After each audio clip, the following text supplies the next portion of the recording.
Hello, in this Bootstrap 4 video we're going to cover making our navbar responsive. What we mean by that is when we're resizing the browser, actually I'll just show you what happened when I start resizing the browser.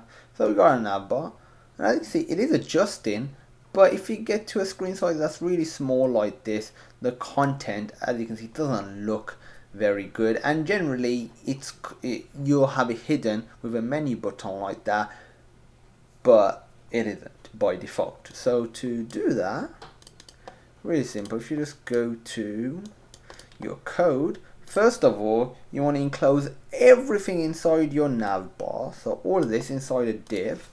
So I'm going to put a div here, div, close it off after the form tag. Let's indent this so it's easier to see, and the div just needs a couple of classes, and the first one is collapse.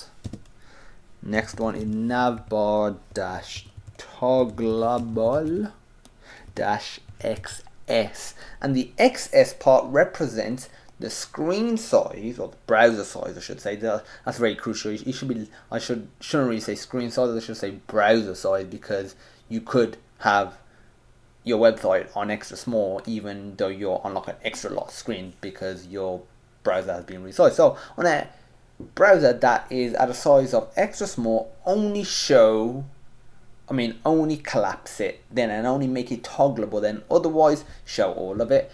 But you can change this access to the different sizes that you can see right here, so large, medium, that sort of stuff. Pretty simple stuff really. And now what we need to do is just add an ID, and for this ID I'm going to put collapse navbar. You can call it whatever you want. We just need this for when we create a button. Now I'm pretty sure you've seen on websites those three lines which represent a menu. That's what we're going to be adding, so that just needs something to link to, aka something to trigger. So to create that button, it's ridiculously simple. We just put a button tag, and inside here just put ampersand hash 9776 semicolon. Don't worry, this won't look dodgy or anything like that. This will have the three lines that I was just talking about, and this just needs a couple of classes. First one is navbar dash toggler. Second one is hidden dash sm dash up. So here's some interesting stuff right here. We got hidden dash sm dash up. This part, sm, stands for small. So when your browser is at the small size and up, don't show this button because the content is visible. Anything below that, which is extra small, where the content is actually hidden, then show the button. So you can easily mix and match these.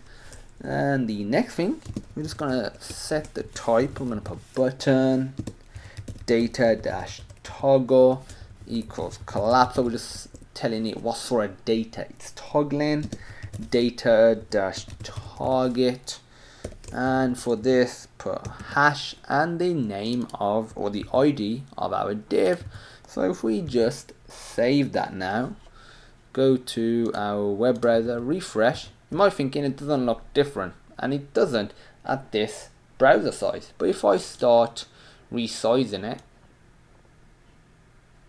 as you can see, now that I'm on a small browser size, the content is now hidden and I get these three menu buttons, menu lines. So if I click on it, the menu shows, and if I click off it, it disappears. So if I click on it and I start resizing again, it automatically adjusts, and if I go back, it goes back to the state that it was last in, which is really cool.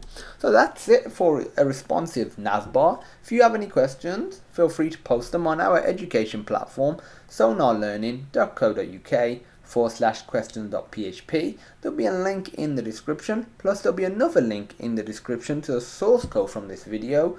Please rate, comment and subscribe, as it really does help us understand whether you like this video, whether you don't like this video. And as usual, thank you for watching, and I hope you have a great day.